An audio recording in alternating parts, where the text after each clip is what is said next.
de rejet préalable et la parole est à Monsieur Paul Molac.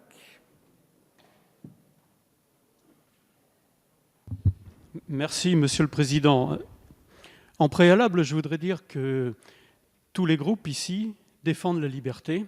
Et j'ai connu un républicain qui s'appelait Toubon, qui a été un excellent défenseur des droits. Il nous l'avait dit quand on l'avait reçu dans la commission des lois.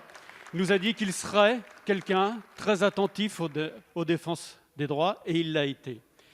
Donc, en ce qui nous concerne, nous sommes résolument opposés à la prolongation de cet état d'urgence sanitaire bis.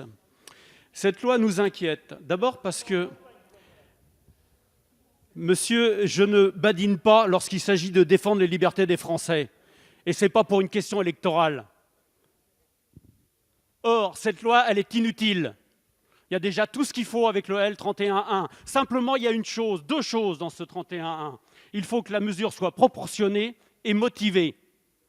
Et c'est bien ce que je demande quand on limite les libertés fondamentales des Français, qui sont la liberté de réunion et la liberté de manifestation. Ça me semble la moindre des choses. Je vous dirais tout simplement de vous reporter à ce qu'a dit Amnesty International, justement, sur la limitation du droit de manifester en France. Qu'Amnesty International, comme ça, épingle la France, moi, à votre place, ça me ferait mal, parce que moi, ça me fait mal.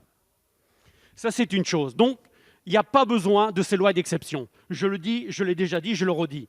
C'est inquiétant pour nos libertés, c'est inquiétant aussi parce que nos concitoyens ne le comprennent plus et que vous voyez bien que dans la société, il y a un vent qui commence à monter, que ce soit chez les restaurateurs, que ce soit dans les discothèques, parce qu'ils ont proposé quelque chose qui tient la route justement pour qu'ils puissent ouvrir, et que c'est beaucoup mieux que les jeunes soient là plutôt qu'entre eux sur une plage où effectivement il n'y a aucun geste barrière.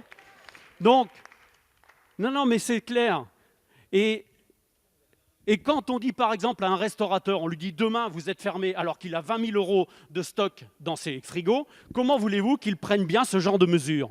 Il y a quand même une précipitation, il y a quelque chose qui n'est pas concerté, parce que quand on me parle du couple maire-préfet, on sait bien que le préfet informe les maires de ce qu'il a décidé. C'est quand même largement comme ça que ça se passe. Donc je suis désolé, mais ce que je sens, et ça m'inquiète, c'est qu'on a des Français qui commencent à se dire que les mesures sont disproportionnées.